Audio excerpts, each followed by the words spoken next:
Hello and welcome to episode 4 and the final episode in our 4-week series of the half-year career reset. So far, we've had 3 episodes. The first one is getting honest with yourself about where am I now at the end of H1 with 6 months passing of the year.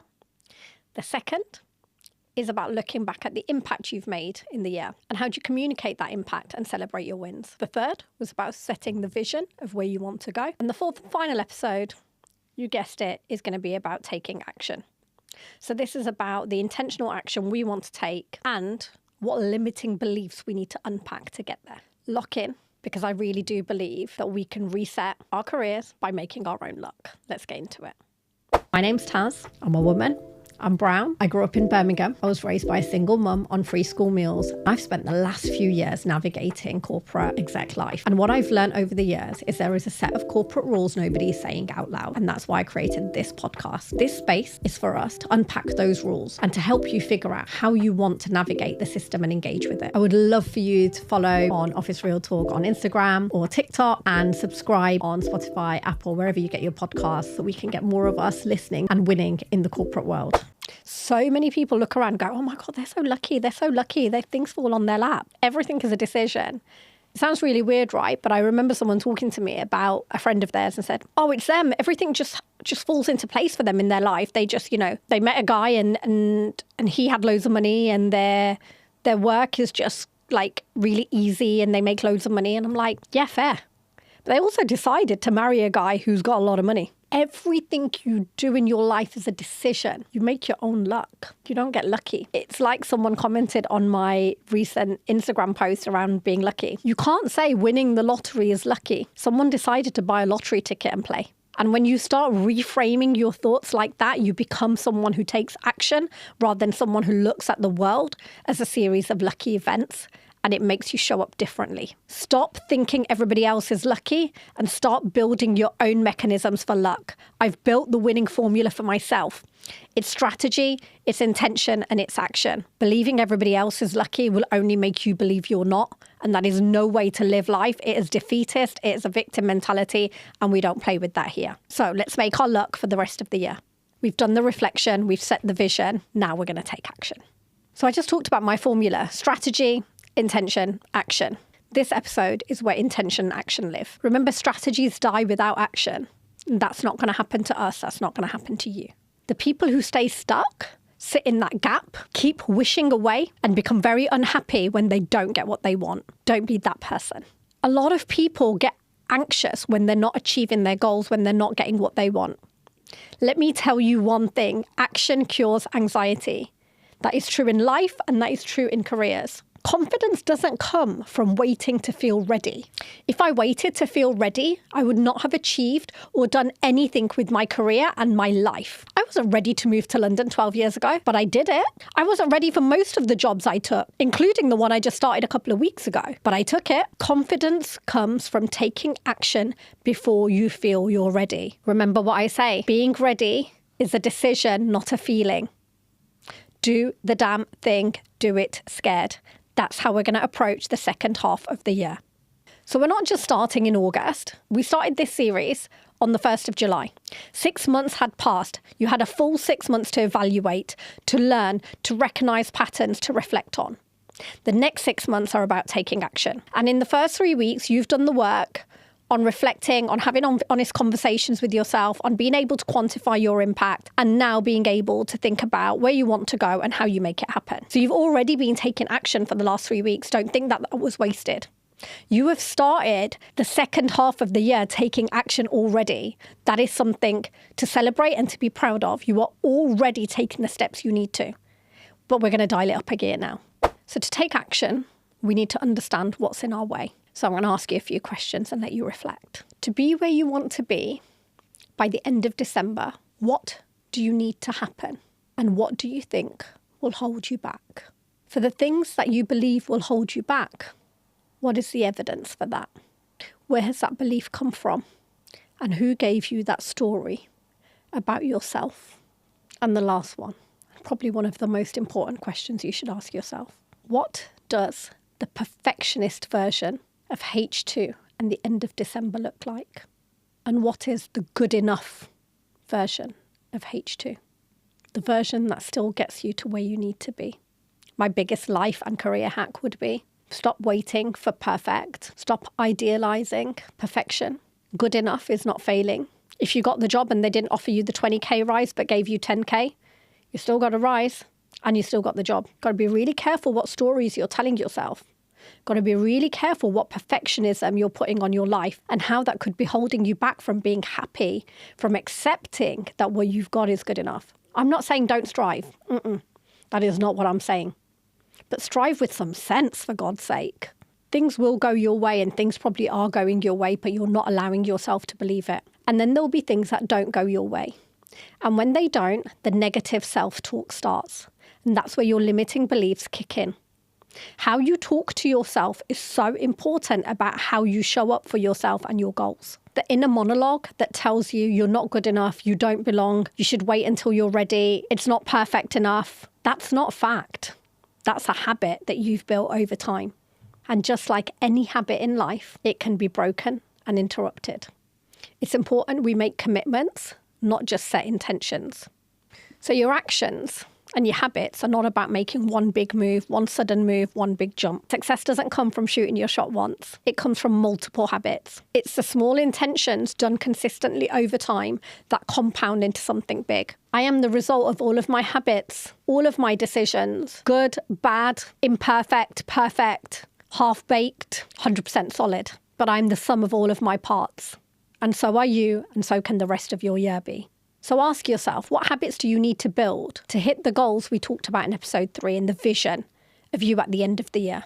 What do they look like? What kind of things do you do, small and often and consistently, including how you talk to yourself, how you think about yourself, and how you approach your perfectionism mindset that might kick in sometimes?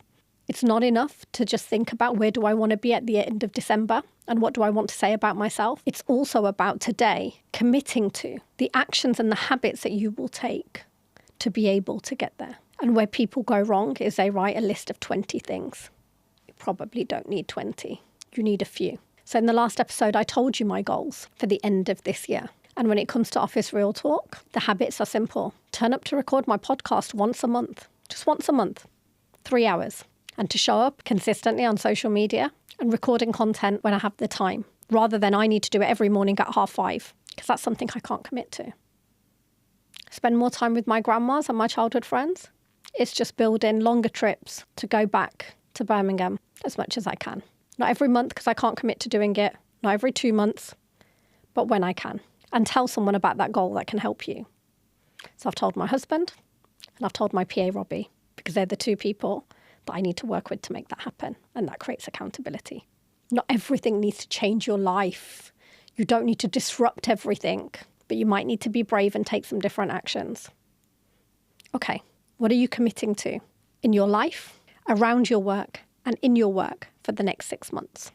Who do you need to help make that happen? Your partner, your colleagues, a sponsor, your line manager, someone else? Remember, asking for help isn't weak, it's strategic. What's the one conversation you've been avoiding that needs to happen before July is over? You do not want to finish month 7 of the year without doing the single action or having the single conversation that could move the dial for you. What is it? And can you have it before the month ends? Accountability is a skill, but it's also an art.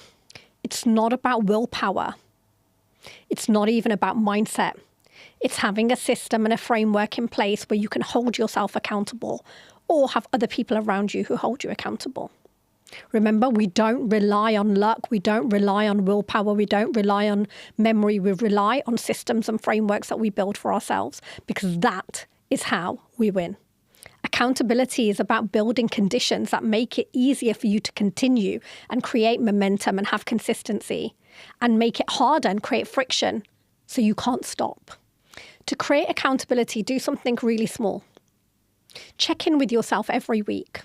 Every Friday, do a weekly review with yourself. Check in on how am I doing against my goals? What have I achieved? What have I not achieved? How am I on track? What have my habits been? Have they been good? Have I been on track? What stopped them being on track? How have I talked to myself? How have I got in my own way? Who have I asked for help? Have I updated my brag folder? All of those things are important. Most importantly, though, did I do what I said I would do, or did I not? And for either, why? And be honest with yourself. Don't judge yourself. So important. Remember, the trick is not to judge yourself and beat yourself up. It's to be honest with yourself, identify the why, and take the action to address it. Talk to someone. Find someone you can confide in, who you can tell your goals to, and create commitment with them. Have an accountability partner. When you speak things out loud, it can feel more real than it being an idea in your head. The Office Real Talk podcast was just an idea in my head for a long time.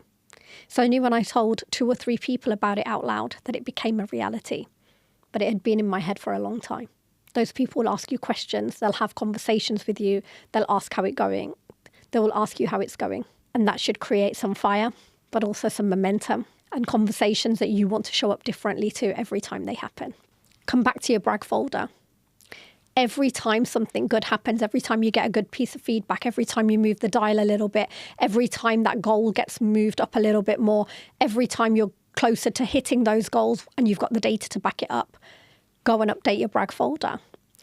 Update it, look at it, retain the fact that you now have an evidence log of things that you are doing well and use it to build your confidence and remember who the fuck you are. And if you want to stay accountable beyond these 4 episodes, beyond this series, we can check in regularly through Office Real Talk. Because saying things out loud to all of you that I've been keeping in my head, and I've had written down, but I've said them to all of you, is also making me feel like I need to be accountable. So I have a newsletter that I do every Wednesday. You can sign up to it through my Linktree or in the notes from this episode. And what I'll do every month until the end of the year is do a monthly check-in on goals. So I will come back to you every month with a series of prompts where you can check in on your goals. I will also give you an update on how I'm doing on the goals that I've given you. So it's a very, very visible way for me to be accountable. No judgment, just kindness. And also, hopefully, a good way for you to keep yourself accountable. Remember how important H2 is. H1 will have been important, but H2 is where the corporate system decides your end-of-year ratings, your pay rises, your bonuses, and we'll be having conversations about your potential and your proof to decide whether you are worth backing and sponsoring for the next job, the next move, the next promotion. All of those things are important because that's about your success in the corporate world. Do not sleep on H2. Okay, so that's the end of the 4 episodes. By listening to these 4 episodes with me and hopefully reflecting and really thinking about what I've said, you've just done what most people won't do. You've just been honest with yourself. You've thought about your strategy, your intentions, and your actions. You've thought about the habits that you need. You've thought about staying consistent, and you've thought about how to show up for yourself. That is the real work, and we've just done it together. So now, go do the damn thing. Do it scared. Make your own luck. H2 is yours to claim.